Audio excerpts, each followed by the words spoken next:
Welcome back. Once again, it's your boy Abdul, the health man. I'm here to give you another good video. We're going to talk about infertility.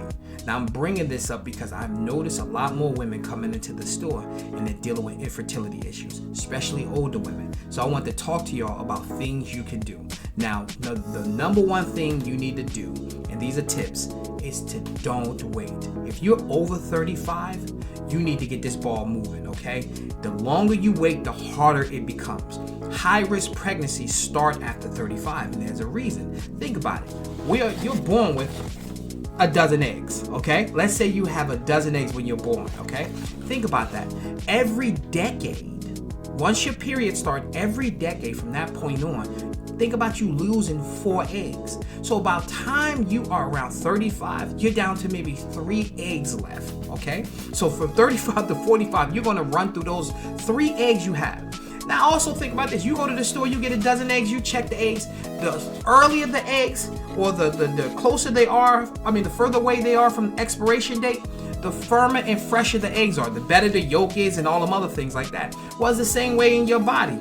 Let me tell you something. Your 21-year-old eggs ain't your 35-year-old eggs.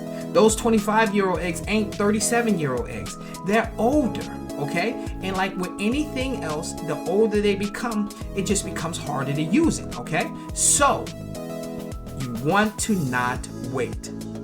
Start as soon as possible. You have a loved one, you have a husband, or you have a significant other, a fiance, you want to get this ball rolling as soon as possible, okay? So don't wait. That's tip number 1. Tip number 2, reduce your stress, okay? Reduce your stress.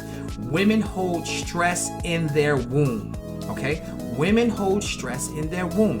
You have to reduce that stress. That stress can prolong or delay you getting pregnant, okay? So reduce that stress. Start doing some yoga, exercise and workout. That will also help you tremendously. Also talk to a therapist. That's going to make a difference too. So you gotta reduce your stress. If the stress at work is killing you and all them other things, you gotta figure out a way to get out of that stress, because it's going to negatively impact you getting pregnant. Number 3, you gotta clean your womb. Now you're gonna say, Abdul, what does that mean by cleaning your womb? If you have cysts, if you have fibroids, anything like that, you gotta keep the womb healthy and clean. Now there's herbs you can do that help you keep your womb clean. Number 1, you wanna do products like dissolving. If you have a fibroid or anything like that, you wanna do the fibroid formula. You could do the womb tea. You can use herbs like chaparral, chickweed, pennyroyal, nettle, moringa, red clover. These herbs are going to help you clean your womb, okay? And this is very important. We have to get rid of all the issues that's going on down there. So we got to clean your womb. Number 4, after you clean your womb, like anything else, now it's time to feed the womb, okay? Like think of your backyard, think of your garden that you have outside. Once you pull up all the weeds, now it's time to add the fertilizer and the seeds, okay?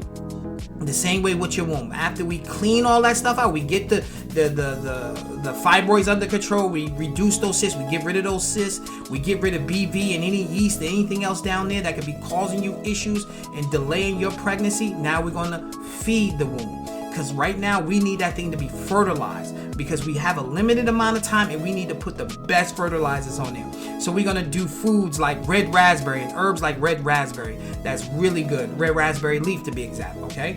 Exact. Don Quai. This is another great herb. Wild yam. Another good herb that's gonna feed the womb. We're gonna use Vitex, better known as chasteberry. There's another Indian herb called shatavari that's extremely good for feeding the womb, okay? We're gonna use black cohosh, fenugreek. This is another great herb. You wanna do herbs that's rich in minerals too, like sea moss. You know, I know everybody's into the sea moss. We did a whole video on sea moss. Kelp, another good seaweed, and bladderwrack. These herbs are going to feed, and these seaweeds are going to feed the womb and nourish the body. This is extremely important. After you cleanse, you gotta feed. Now, there's vitamins that you could take too. You could make sure the vitamins that you take is vitamin D. You want to make sure you're getting selenium into the diet. Vitamin E, inositol. This is a B vitamin. B complex. Making sure your iron is good. So making sure you take a good iron and also making sure you're taking your omega-3s. That's also going to help feed the womb and balance the hormones, okay? So we're going to don't wait, get on that as soon as possible. You need to make this thing happen. Number 2, you want to reduce your stress. That's extremely important, to reduce your stress. Okay, I want everybody to be working out, making sure you get enough water in, go to yoga, and if you need to, talk to a therapist to get that stress down. Number 3, we want to clean the womb. Clean it, okay? Go down there and get rid of any cysts, any fibroids, any BV, any yeast, anything that can cause the problem down there. And I gave you the herbs for that. And number 4, we're going to feed that womb. We want that womb to be nourished so it's ready to hold on to that child, okay? Because one of the things, if you don't feed it, you may have a miscarriage or anything like that. It may be hard for the womb to hold on to the egg. So we want to feed the womb. So I thank you for tuning in. Once again, like, share, subscribe to The Health Man Show, and leave me a comment down below. I hope you enjoyed this information.